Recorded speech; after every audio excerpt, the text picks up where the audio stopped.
Olá! Seguimos com a segunda parte do capítulo 9 do livro Tronos sobre Tronos de Davi Rebolo e estamos falando sobre o signo de Leão, o trono de Apolo. Confronto, vitória de Amon e Ísis. Uma das maiores batalhas da conquista da Terra Prometida e da história aconteceu com Josué. Ele pertencia à geração que havia saído do Egito e era parte do remanescente. Além de ter sido ensinado pela mente, pensamento e decisões de Moisés. Elias deixou a Eliseu uma das transferências de autoridade e espírito de mais alto nível, e Josué também a recebeu. Não podemos considerá-lo como um guerreiro padrão, pois ele a recebeu de um homem que esteve várias vezes em corpo, face a face com Deus.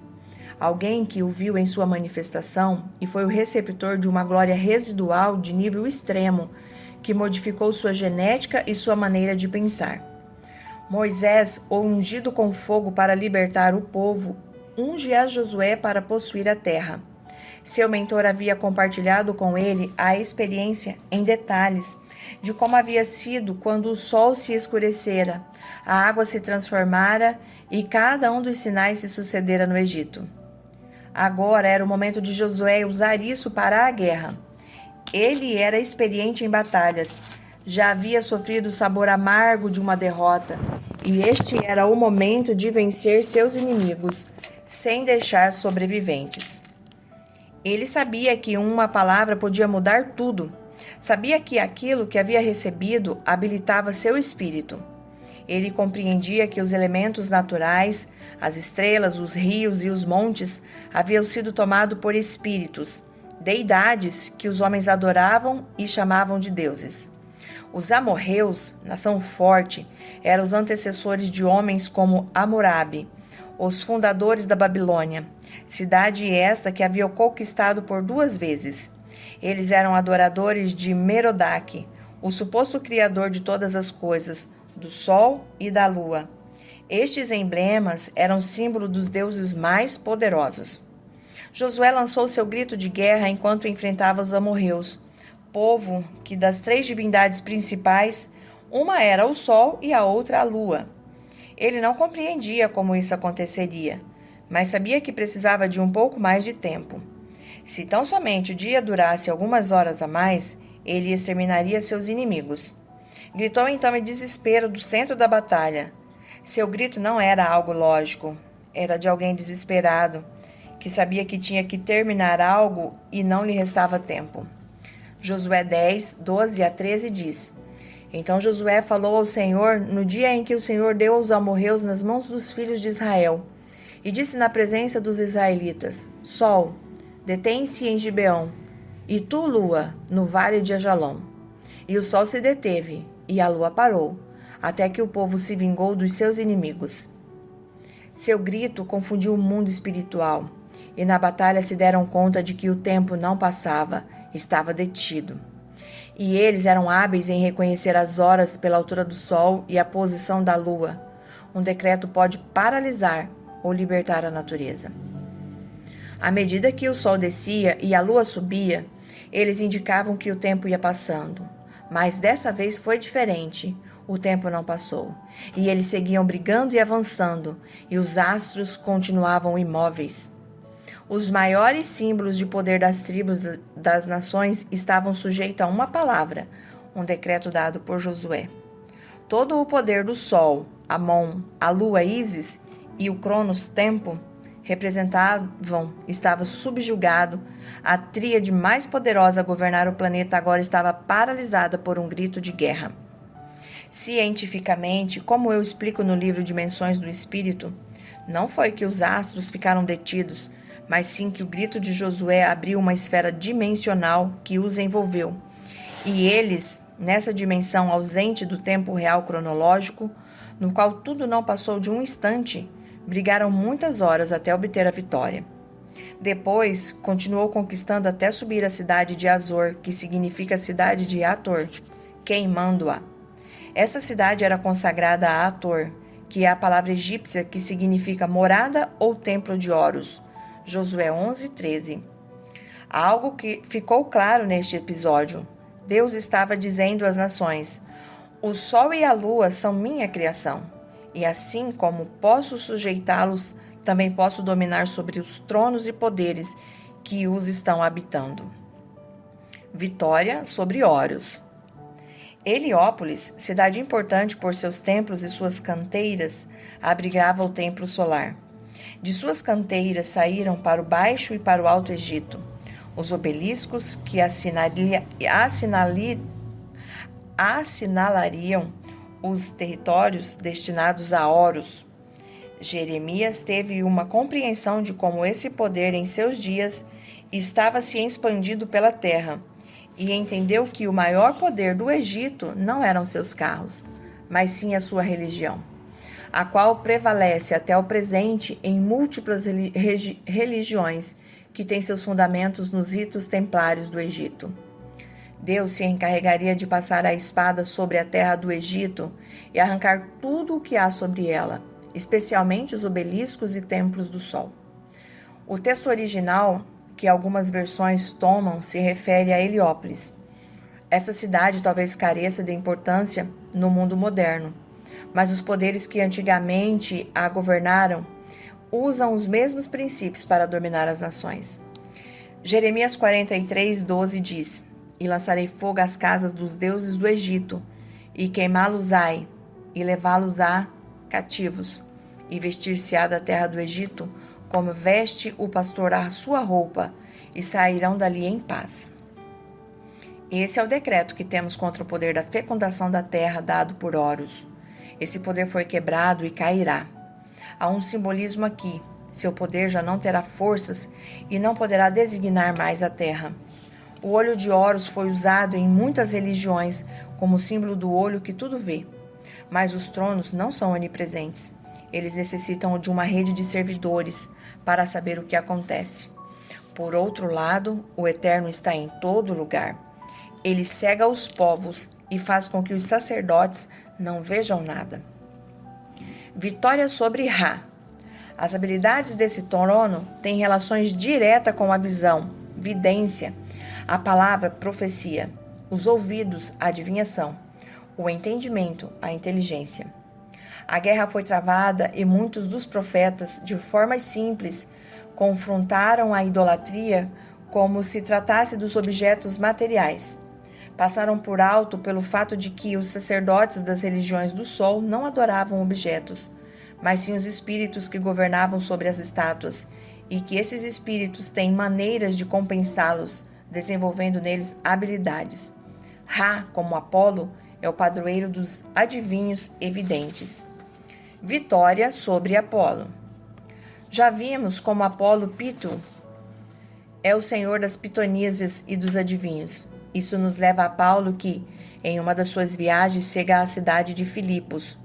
Nos dias em que esteve ali, foi confrontado e denunciado por uma mulher que tinha um espírito de adivinhação, do original espírito de Pitão. Isso é, estava espiritualmente a serviço de Apolo. Essa mulher era uma escrava comprada e consagrada para adivinhar, e assim enriquecia seus amos. Todo o seu poder foi reduzido a nada quando o nome de Jesus, Paulo, lhe ordenou que deixasse a jovem livre. O glorioso é que, na mesma hora, o espírito se foi e a mulher ficou livre e já não podia mais adivinhar. Atos, capítulo 16, verso 15 e 18, relata: E aconteceu que, indo nós à oração, nos saiu ao encontro uma jovem que tinha espírito de adivinhação, a qual, adivinhando, dava grandes lucros aos seus senhores. Esta, seguindo a Paulo e a nós, clamava dizendo: Estes homens que nos anunciam o caminho da salvação são servos do Deus Altíssimo. E isto a fez por muitos dias. Mas Paulo, perturbado, voltou-se e disse ao espírito: Em nome de Jesus Cristo, te mando que saia dela. E na mesma hora, o espírito saiu. Vitória sobre Hélios. Havia trazido obeliscos da cidade de Heliópolis, chamada pelos israelitas de Bet-Semes, que significa casa ou templo do sol, e os colocado em frente ao templo para ser adorados.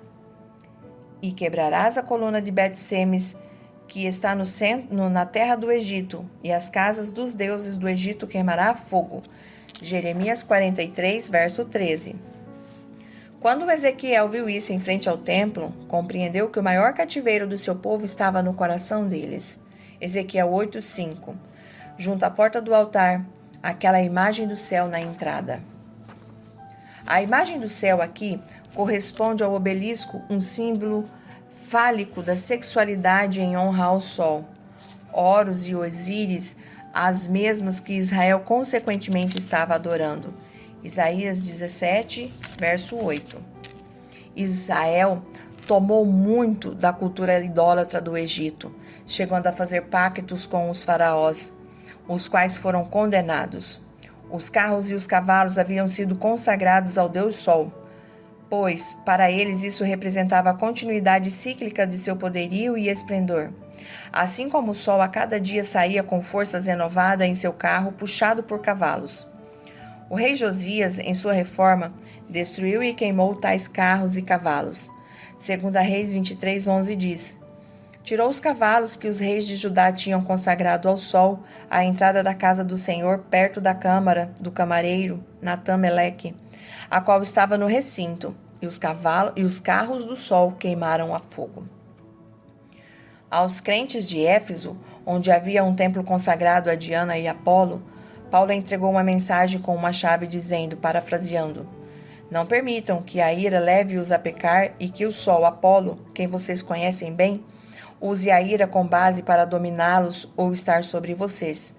Paulo disse isso fazendo alusão talvez às histórias mitológicas que eram populares em seus dias e ambientes. Uma das lendas populares sobre Apolos e Márcias, quem o desafiou em um concurso de música, é que este não reconheceu o triunfo de Apolo, que então propôs que o desempate fosse feito, com a música e canto. Como Márcias tocava um aulo, tipo de flauta, não podia fazer ambas as coisas ao mesmo tempo, por isso Apolo e sua lira foram os vencedores. Apolo o pendurou em uma árvore e tirou sua pele, ainda vivo, por desafiá-lo. De seu sangue formou-se um rio. O caráter de Apolo era forte. Não percam o controle e não procedam com a natureza apolínea. Efésios 4, 26 e 27 cita: irai-vos e não pequeis. Não se ponha o sol sobre a vossa ira, nem deis lugar ao diabo. Decreto. O Dr. Lucas, em seu relato sobre a crucificação de Cristo, é específico em descrever que o sol se escureceu, nos dando assim o código e chamando a atenção para isso. Lucas 23, verso 44 e 45 cita: e o sol se escureceu, e o véu do templo se rasgou pela metade. Esse era o cumprimento profético do anunciado. Quando o sol se eclipsou por algumas horas, marcou o momento em que a sentença de Deus sobre o pecado devia ser dada. Quando isso aconteceu, Jesus entregou seu espírito e o véu foi rasgado. O último poder ou trono estava sendo julgado. Diante deles a terra se abala, tremem os céus, o sol e a lua, escureçam e as estrelas retirem o seu esplendor. Jeremias 2:10. E vi quando abriu o sexto selo, e houve um grande terremoto, e o sol, Apolo, tornou-se negro como um saco de silício, e a lua toda, que é Ísis, tornou-se como sangue, e as estrelas do céu caíram sobre a terra. Apocalipse 6, 12, 13, 6, verso 12 e 13, com anotações do autor. E foi ferida a terça parte do céu, a terça parte da lua e a terça parte das estrelas, para que a terça parte deles se escurecesse e a terça parte do dia não brilhasse, e semelhantemente a da noite. Apocalipse 8, verso 12. Chegará o dia do cumprimento total no fim dos tempos. Na linguagem profética, João viu o deus grego, Apolo, viu como suas forças e principados eram parcialmente vencidos. Uma terceira parte fala de uma porcentagem específica. As áreas de influência mais específica de Apolo são a música, a sexualidade, entre parênteses, homossexualidade, o encanto e os esportes. Agora compreenda que grande parte disso, 1/3, será truncada. Seu poder será significativamente diminuído, entre parênteses, escurecerá. Derrotado, Apolo já não poderá continuar ocupando o sol, que será liberto. Então Apolo cairá na terra e penetrará até o abismo, onde receberá a chave para subir com os demônios e enfermidades da terra, e não será conhecido como seu verdadeiro nome, Apolion. Apocalipse capítulo 1, verso 16 e 18 cita: Tinha ele na sua destra 7 estrelas, e da sua boca saía uma aguda espada de 2 gumes. E seu rosto era como o sol, quando resplandece na sua força. Não temas, eu sou o primeiro e último, e o que vivo. Fui morto, mas eis aqui, estou vivo pelos séculos dos séculos. Amém. Decretamos no nome de Jesus, o único sol da justiça, que é mais forte que o sol em sua plenitude, que por suas feridas fomos sarados e que nenhuma praga apolínea nos poderá tocar. Fechamos a entrada em nossa geração e toda a mortandade.